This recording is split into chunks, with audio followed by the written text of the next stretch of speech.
Sports Talk with PlayerAgent3. I finally got him on the show. He's a basketball junkie, a model, an actor, and more importantly, my good friend from Raleigh, North Carolina to Hollywood, California, Mr. Graham Bunn. What's going on? Hey, first I do want to say thank you so much for having me. I've been seeing the guests that you got, and I'm like, man, it must be a slow week in the news cycle because you had some real players on here. Oh yeah, for sure, man. I'm trying to get everybody up here, man. I'm trying to get everybody on the show.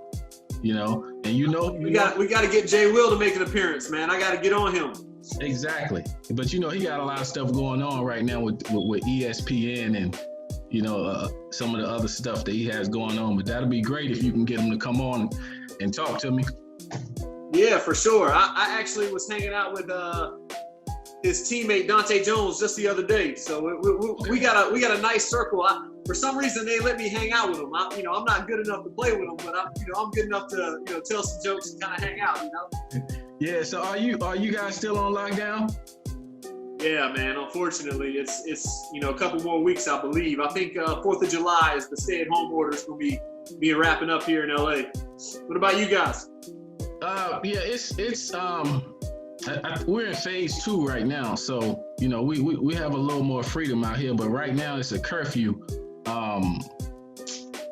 based on the protests and a lot of the stuff that's been going on with George Floyd. But hey, man, it is what it is. But hey, let's jump into this thing real quick, man. A lot of people probably don't know, and I'm sure a lot of people do know that, growing up, you were a bona fide basketball player, man.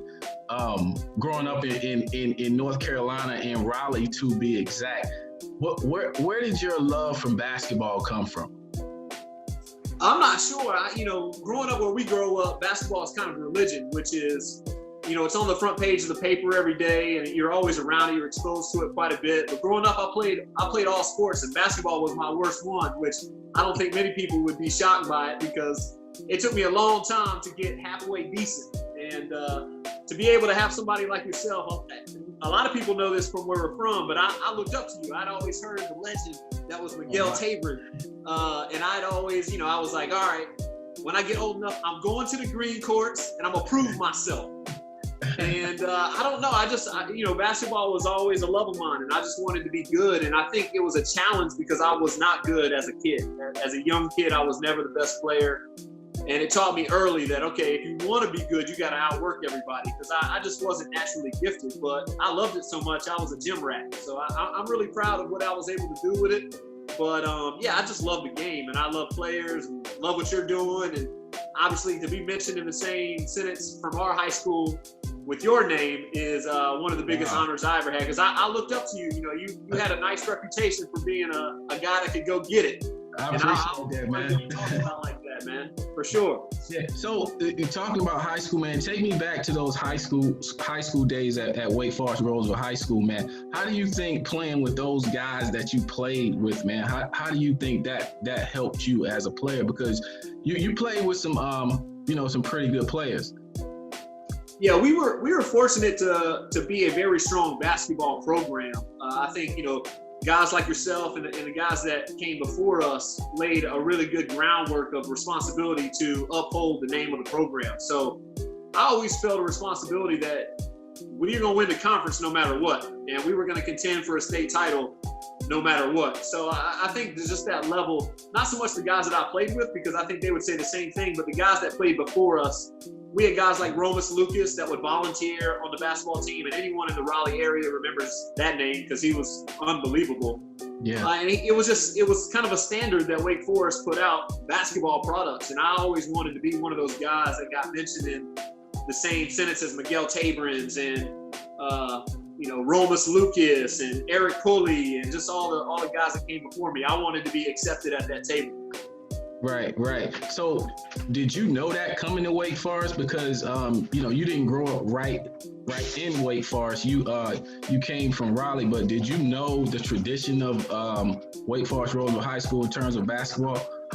Yeah, I did. So I went to Millbrook my whole life until 6th grade. So I was a Millbrook kid in Raleigh. And I had heard about Wake Forest, and I was privy to all the state titles that they had won in the 70s, just because at an early age, when I wasn't as good as everybody, my dad, which he wasn't a basketball player, he said, all right, well, you need to learn the game better than everyone else. If you can't outrun somebody, you got to figure out a quicker way to beat someone to the screen, or you have to be technically sound. So I just started studying the game, reading the newspaper every day, and kind of finding out who were the good players in the city and trying to go see it. My mom would take me to Billbrook games when I was in 5th, 6th grade to watch the good players. My mom took me to a couple of the games at Wake Forest when Larry Lindsey was coaching, and just wanted me to kind of be aware of, okay, if this is the level you want to get to, these are the players that you're going to have to see when you get there. So I was aware of the tradition, but the cool thing about Wake Forest is, or when I was there, is it did feel like a family. Like guys would come back to games, guys would come to practice, and guys would make you very aware of what they did when they were in high school. So you always wanted to be able to kind of push back and say, okay, all right, well, we put up some banners too. So I was aware of it, but that's something that you cultivate and you learn over time. And it was a blessing, because I love basketball, and I pray that I find something else in my life that gave me as much pleasure as trying to be good at basketball did. Yeah, funny thing, man. When I first heard your name, my cousin Corey Tabron, he told me, he said, Miguel, you gotta come to some games. You gotta see this kid named Graham Bunn. He said that he had it on a string, right? He was talking about your handle. Yeah. I said, okay. So I think I came to maybe one of your high school games, and I said, okay, all right, yeah, he got it. He got it. And it was the thing that struck me was, the way you, and this was on the high school level, the way you control the game, as a point guard. Where did you what do you attribute that to? I think a lot of times, if you're able to garner the trust and respect of the guys around you, no matter what you do, like in life, in friendships, in your church, or whatever kind of group settings that you exist in. And for me, it was the locker room. I think if people see you working hard when the lights aren't on, they always say that the true character of a person is shown when nobody is watching. And I think guys like Corey, who was an incredible player in his own right, Patrick Hartsfield, and some of the other wonderful players that I got a chance to spend time with, I think that they would all say that I was the hardest working player on the team. So I think during the games, that it was just an innate respect that I was like, look, all I want to do is win. And I was willing to sacrifice shots. I was willing to sacrifice points and play the way that we needed to play for us to get the W. But at the end of the day, like, I would hope that people would respect plays that I called, or the way I led, or the way I encouraged people. I think that was my strongest trait. And I appreciate you saying that, but I wanted to win, and I think the guys knew that I was willing to do whatever it took to make sure that we got that done. Well, when I saw you play, I thought you were a good player, but to, me personally, I don't think when I saw you, I don't think that really, did you any justice in terms of, what you could do on the basketball court. When you came back to play in the Goob tournament and we won that championship, I was like, this dude is the real deal. That's when I really gave you your roses. When you came back and you played in the weekend tournament, I got a chance to see more of you, and the way you played in that tournament, I was like, yeah, this guy's it. Yeah, well, I appreciate that, and that was a cool tournament. There are some great players in there. NC State's backcourt was there. We ended up taking them down, which was nice. There was some Carolina guys there. In the most respectful way possible, Wake Forest had a system, and Wake Forest, if you wanted to play, you had to play by the system's rules. So I definitely felt like I sacrificed a lot of my talent and my skills to fit that system so I could get on the court and make sure that, I got minutes, because I wanted to play. Right. But I was able to kind of extend my game and do a little bit more once I got out from under that particular system. Mm-hmm. So talk about, in high school, your recruiting process. Now, from my understanding, you went to a prep school when you graduated from Wake Forest Roseville, correct? Yeah. I was very fortunate to do well late in high school. So I started getting attention very late in the recruiting process for me. I didn't play AAU on some of the teams that I could have played AAU. We had a team, and our high school coach did believe that we should play AAU with our high school team, and that's difficult if you want to get seen on a national level. So I was able to get into a couple camps and make a couple of contacts, one of which was the coaching staff at ECU. They had seen me play at Prep Stars, and I made the top 10 game at Prep Stars, which really kind of opened some people's eyes because I came out of nowhere as far as that camp goes. And luckily, did well enough throughout my senior year to win Wake County Player of the Year and a couple other honors where coaches felt like there was potential, but they needed to see more. So ECU placed me at a prep school where I got to play against everybody, and then that really opened the eyes. I mean, it was like every day in practice. We had a kid on my team that played 5 years in the NBA and, was recruited by everybody in the country. So there was 10 or 15 D1 coaches at every practice. So when you get to that level and you're able to perform at that level, it kind of opened up eyes, and you got to see, all right, maybe this kid can go. And I was very lucky and fortunate to get to go play D1 basketball on a full ride. And you chose I think it was Appalachian State or Bowling Green first. Which one did you choose first? Bowling Green. I went to Bowling Green out of prep school because one of my teammates signed at Bowling Green, and it was a situation where I could play immediately, which I did. I started my first game there and played a lot, but just did not really mesh well with the coach. I didn't do my homework. I chose somewhere where I was like, all right, look, I don't care where I go. I'm going to figure out a way to get on the court, which I did. But the system just was a little bit, I don't know, it was tough. It wasn't a great fit for me. So when we won the MAC my sophomore year, I decided, all right, I'm going to go play somewhere a little bit closer to home and in a place where I feel like I can kind of like take the shackles off a little bit. Okay. So what do you, when you talk about playing Division I college basketball, a lot of kids growing up that want to play college basketball, all they talk about is Division I. What would you say the biggest difference is between high school basketball and Division I college basketball? For me, it was the bigs, getting into the paint, finishing. You get to any level, and I would like to make it very clear. One of the cool things about playing college basketball, D1, D2, D3, JUCO, wherever you go, is in the summer circuit, those guys get it in. Like, they'll go find places to play. You play in summer leagues, and you learn real quick that the division number behind a college's name doesn't necessarily mean they're a good, bad, or indifferent player. Like, I've met some guys that play D2 and JUCO that could go get a bucket on anybody. So that was a wonderful thing. And for me, D1 was always my dream. And, I wasn't educated enough to understand, okay, you need to find the best fit for you. And if it's D1, great. If it's not D1, then go D2, crush it, and figure it out. You know what I mean? But I was just brainwashed that D1 was the only way. It was D1 or bust.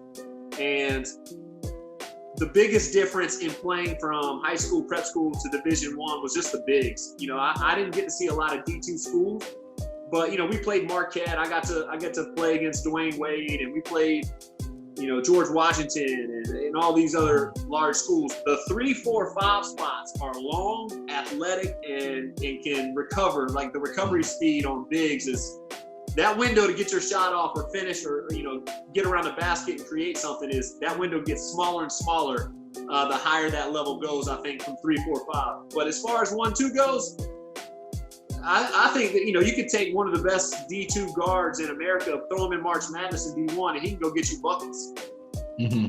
Okay. So at what point do you feel like, or you said to yourself, you know what, I think I can play basketball on a professional level? Well, professional level was never something for me. Like, when I got to college, and my senior year in college was really cool because the program opened up to where it was my team, and I was the MVP and won first team All Southern Conference and all of that stuff. But I just wanted to continue playing, and I didn't think that I was anywhere near an NBA talent, and I wasn't.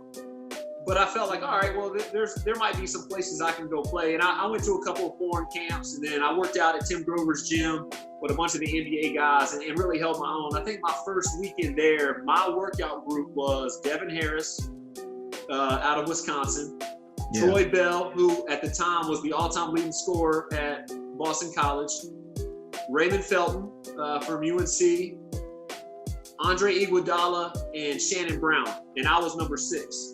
And so we did a bunch of drills, and I did really well. Like I held my own. They invited me to come back. I got to play in all the pickup games, and I just kind of knew my role, so I excelled in that space. And I felt like, okay, if I can keep up with these guys, and these guys are league guys, then I can go make some money somewhere. And that kind of opened my eyes to, all right, I think I might be able to do this. Okay, and you did have some experience playing overseas, and to reference, these are your words, Graham. Yeah. A scrawny little kid from Raleigh, North Carolina.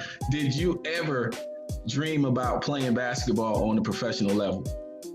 I didn't. Where we grew up, or especially just me, I don't want to speak for anyone else.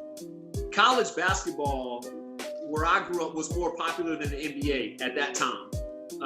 I think it changed in the mid-'90s with the elevation of Michael Jordan and the new TV deal. But when I was a young kid, the only teams that had TV deals were the Lakers and the Celtics, and some of those games were on tape delay. So, college basketball was always televised. NC State had Jim Valvano, and Duke had Coach K as a young coach, and they were coming up. And Dean Smith was still at Carolina. So those games in college basketball was everything to me. And I wanted to be one of those guys that played in college. So pro level was icing on the cake for me. I was a scrawny kid. These didn't always exist. But I worked really hard, and I was very proud of my accomplishments. I mean, I think anyone would tell you I was an overachiever, and I don't think anyone would have seen me. And you saw me in high school. There was, unless you really, really saw me on a daily basis, I don't think you could have said, all right, yeah, he's going to be a D1 MVP of his team, win 2 conference championship like that. I don't blame anyone for seeing me in high school and not really seeing it, because the way I played to fit the system. I played to make sure we won games. And then I was hopeful at the end of the day that I would get an opportunity to play college ball, and I did. So, but it was definitely a tough road for me. Yeah, what countries did you were you fortunate enough to play?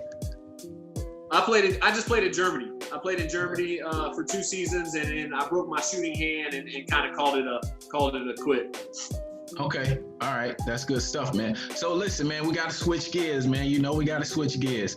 So after your basketball career ended, man, you became this public figure, man. Where did all that come from? Yeah, I think a lot of it, when I left basketball, and I think a lot of people will agree with this if they love the game, I had no idea what I was going to do, because the only thing I ever did from age 7 on was play ball. So I had no direction. I didn't know what I wanted to do. And I had a couple coaching offers from some of the schools that I played for, but I just wasn't ready to coach because I knew I would get the itch and I would want to play again. So I had to have like kind of a clean break. And I got thrown into some public things and was on television acting like, a deer in headlights, not really knowing what was going on. But again, the same thing with basketball. I think being likable and being easy to cheer for, or being someone that is compassionate to all others, and just I think a lot of doors open up for you when you're able to do that. Like when you go to a gym and you want to play pickup, like usually you pick the guys you like. You don't pick the asshole. Right. And I think that goes far in life. And like I've just always been very blessed to be able to read people and try to support people. And jealousy's never really been my thing. I feel like I want all people to win, and my time when it comes, and I'll shine when I'm supposed to. And I learned that in high school. Like I wasn't even the best player on my high school team until my senior year. We had a kid named Patrick Hartsfield that was Wake County Player of the Year as a junior, and getting recruited by everybody, Duke and UVA and But I wanted to make sure that I did everything I could do to help him become successful. And when my time comes, then it was going to come. And I kind of lived my life that way when I did some TV shows, and it resonated. And I'm still kind of bumping around and doing some TV stuff. And it just, you know, I'm a locker room guy. So I take that approach with every job I take. I make sure that I talk to every person on the ladder and make sure they're appreciated and loved. And hopefully I get invited back. Hey, man, one thing that I do admire about you is and I know it's no longer in existence now, but the 4-6, the NYC 4-6, I think it's a nonprofit organization that you founded to help fight cancer. Can you talk about that, man, and its inception, man? What inspired that? So, yeah, this is a funny story, and hopefully, you know, again, I apologize if anybody gets offended by this, but when I moved to New York after Germany, because I had no idea what to do. I got scouted to model, and I know you love making fun of me for that. But so I went up to New York and I was modeling, and I was just kind of learning, and I got like this big break. I booked this Calvin Klein job. And so I was like, oh man, this is amazing. This is gonna be so much fun. And literally, I promise you, it was a party where they asked me to serve hors d'oeuvres in my underwear.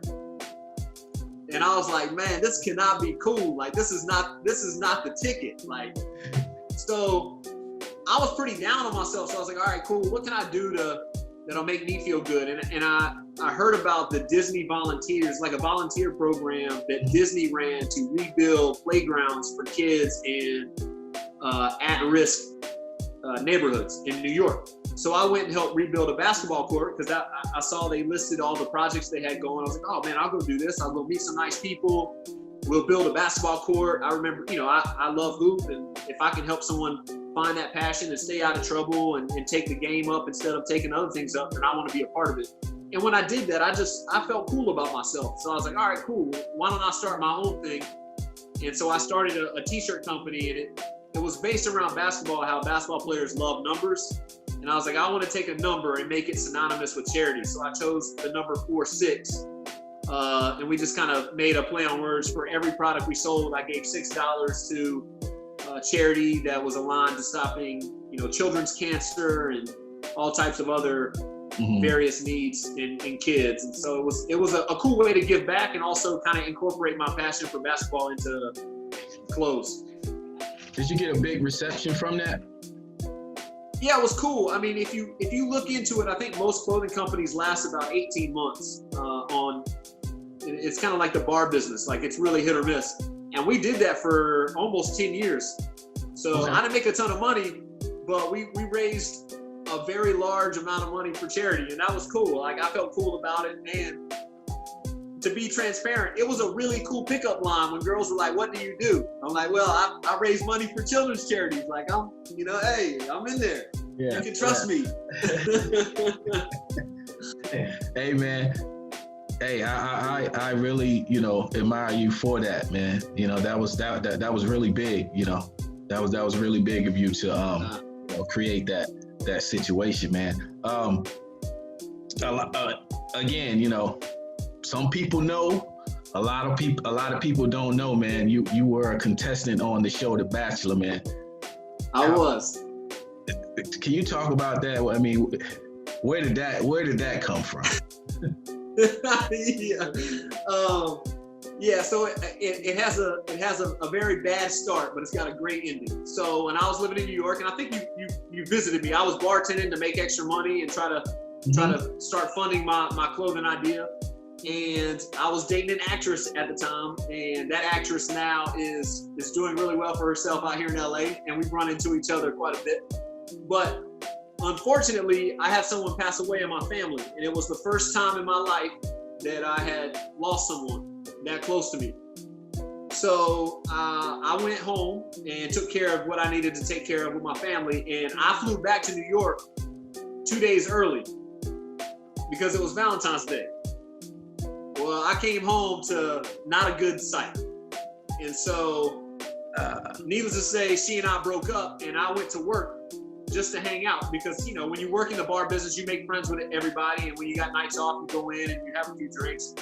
Well, I was in a bad place. You know, I just lost my grandfather, just lost my girl. Make a long story short, I was going through some heartache. I lost somebody in my family, and I ended up drinking a little too much on Valentine's Day, and somebody put me on TV for it. You know, it's like, there's not much more to it. You know, nowadays, a lot of, you know, I just showed up. They said, hey, look, if you can pass a blood test, which I did, we'll put you on TV tomorrow. So I packed a book bag and just went and did the show. I didn't know what I was doing. And it went well, though. The girl ended up having a thing for me, and, you know, we got along real well. And at the end of the day, I wasn't going to marry her, so I actually asked to leave on my own volition. And after some turmoil, she forgave me, and we're still friends to this day. Okay, so man, and it seems, man, like the opportunity that you had on The Bachelor, man, it opened up a lot of doors for you, because you know, you went on to become the host of is it Gold Country country radio station I was in Los Angeles? Yeah, actually, that come about? Yeah, so I was living out here in LA, and you know, I had done a few of the shows, and literally did it for the paycheck and to meet nice young women. I'm a single guy, so I was like, oh, there's gonna be some pretty girls there that are cool. Like, I'm down for that. I had no intent on being an actor or going into entertainment or any of that stuff. It was just like a really cool experience for me. And I did one of the shows, and the owner of the station realized that I lived in LA and thought, all right, well, let's bring this guy in. You know, I like the way he talks, and I like his values. And today with social media, you can learn a lot about somebody with their profile and what they stand for, their virtues. I had been in the public eye long enough to where there were several interviews of me out there, and I think he did his research, and he just kind of liked me as a person. He gave me a 6-month contract, and I turned that into a 5-year deal. And eventually, unfortunately, had to leave because I got offered a TV show by NBC that I hosted, and now I've kind of graduated into that. So I'm doing a lot of hosting now. Okay. Any other TV roles, or, you know, any other projects you got coming down the pipeline? Yeah, I'm getting ready to launch my own show on Spotify, which is great. It's gonna be tentatively, I think the name's gonna be Posted Up with Graham Bunn, talking all things country music and the landscape. And then I can say that pre-COVID-19, I had a deal with E for a TV show, but unfortunately, we're not sure if the show is gonna happen now. So I'm not allowed to talk about it, but hopefully things come back and that job will exist. But unfortunately, with COVID, there's been a lot of layoffs, and a lot of companies are having to cut budgets. And this was new programming, and I think E is canceling all new programming for the rest of the year. All right, that's good stuff, man. You know, a lot of people don't know, and I'm sure, you know, well, some people around here in, you know, the Raleigh area, I'm sure they were aware that you and Jay Williams of ESPN, former Duke player, former NBA player, you guys are really good friends, man. You know, how did that friendship form? So again, you know, obviously being a basketball junkie, I was able to put myself in a position to play in certain games, and I was lucky in high school that we played Kinston High School, and they at the time had Craig Dawson, who signed at Wake Forest, but he was a big time recruit in North Carolina coming out of high school.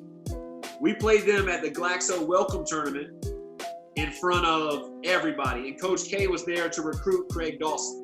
Mm-hmm. I ended up showing out a little bit in that game, and I will say this: the only thing I will brag about, because it's still one of the coolest things that ever happened, I put somebody on the deck with a vicious crossover, and everybody went bananas, and I had a good game. And after the game, Coach K reached out to me about a potential walk-on spot at Duke.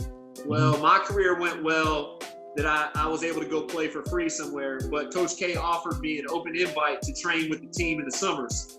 So being a point guard, I always matched up with Jason Williams at the time. And he and I just, you know, we used to go at it, and he would crush me.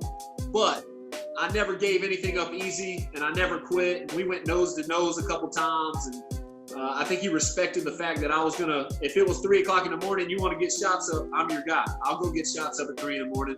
So we ended up living together and training together for a couple of years, and we've just stayed close. And now we do life together, and he's family. He's my brother. Do you guys talk basketball much, or you just talk about life? He don't like to talk basketball with me because he does it for his job. But yeah. I force it on him, like the Jordan LeBron debate. Like I shove Jordan down his throat daily. But he just had his first baby girl, and he's married now, and we discuss a lot of life stuff. But I creep in, you know, I watch him, and if I don't agree with something he says on TV and it bothers me enough, I'll text him like, "Come on, man, what are you talking about?" Like, what? No. Yeah. So Graham, I got a couple more things for you, and I'm gonna let you get out of here, man. I'm gonna say a couple of names, man, and the first thing that comes to your mind. All right. I want you to give me something. Okay. George Floyd. Man, the first thing that comes to my mind is game changer, and I guess it would an explanation would have to come after that. Is that I think that George Floyd made an incredible sacrifice for the entire world to open their eyes of like this. There's no going back. Like we can't go back. And I'm speaking from the outside, and I want to be careful with what I say because I will never experience some of the challenges that yourself and people that I love of color and minorities are experiencing. But I think George Floyd's sacrifice is going to change the world. I think he's a game changer, and I pray to God that we never ever go back to a place where that's acceptable and people feel like they're not valued as much as someone else just because of the hue of their skin.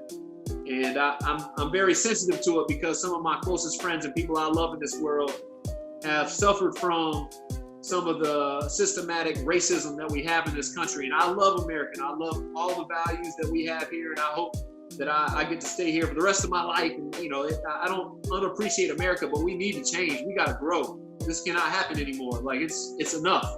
Mm-hmm. Colin Kaepernick. Leader. Again, massive sacrifice. I'm sure that he would have really liked to play football for the last 3 years, but the greater good for all the kids that come after him, enough is enough. And you know, without Colin Kaepernick, I don't think we get to this point that we're at today. And so he's a hero. He's somebody that I hope that I'll get to shake his hand one day. I actually saw him working out here at LA Fitness one time, and I wanted to just thank him, but you know, I wanted to give him this space. But yeah, he's a hero, and he's someone that I look up to, and hopefully if I'm ever put in a position to make a decision of sacrifice, that I have half as much strength as he's shown over the years. Chuck Hess. Pass. No. A leader. You know, Chuck Hess is a winner. I think someone that cared about his players outside of winning basketball games. I mean, he was going to find a way to win, but I think he values human life. I think he values the kids that he coached. He's a father figure, and he's somebody that I owe a lot to. And I didn't necessarily understand some of the ways that he coached when I was there, but you know, I like what he did for the community. I liked what he did for some of the kids that might not have had all the opportunities that I was afforded. I was definitely afforded every opportunity. I always had basketball shoes. I was always given the opportunity to go to summer camp. And not every kid has that opportunity. And I think Chuck Hess was very aware of that. So I got to give him his due and respect for that. All right, last one, Graham Bunn. Overachiever. But I'm very proud of that, you know. Okay.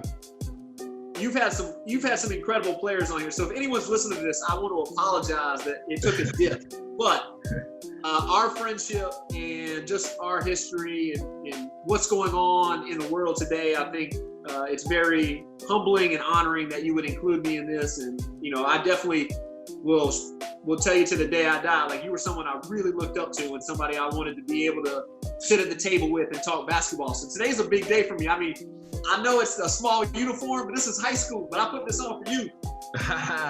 Yes, sir. I appreciate that, man. Last thing, man, and I'm gonna let you get out of here. This is a part of the show called Free Game, man. And you know, you being a former athlete and now you're in the public eye, there's a lot of kids that aspire to be where you are today, man. So give us some free game, man. Free game, and this is very timely, but it's something I live my life by, and we talked about it a lot throughout this whole podcast, which has been great. Thanks again for having me. It's very important to treat people with respect, love, compassion, and don't be quick to judge. You never understand or know what someone else is dealing with, and to be respected by your peers and whatever you do will be a valuable currency moving forward. Hard work and being someone that people like to be around and standing up for the right thing. And I have definitely benefited in my life for the way that I've lived my life and the friendships that I've been given through the platform and the conduit of basketball. I would advise any and everyone that's listening to this to really pay attention to the way you treat people, no matter if they can do something for you or not. Treat them with respect, with love, compassion, and I promise you, in the end of the day, you'll look back and you'll have relationships that you didn't even know could have helped you, and they will. All right, man, that's good work. Graham, I really appreciate it, man. You know, I want to thank you for being a good friend over the years. You know, thank you for the hospitality when I came to NYC. That was yeah, man, we had a good time, man. You're the best. Yeah, that was a good time. But you know, you make sure, man, whenever you get that big show or that big movie role, make sure you hit me up because I'll be on the first thing smoking to LA. Let's go. We got to get some guys. Hey, we got to get some guys on the podcast, man. I'm gonna take a liaison role and just start trying to help you book some people because I think you're doing an incredible job, man. This is a lot of fun. Yeah, I need Jay Will, man. I definitely need Jay Will because we need to talk about this LeBron and MJ thing. We got to get him because it's MJ all day, baby. MJ all day. All right, man. Graham Bunn, I appreciate you, man. Sports Talk with PlayerAgent3, Mr. Graham Bunn.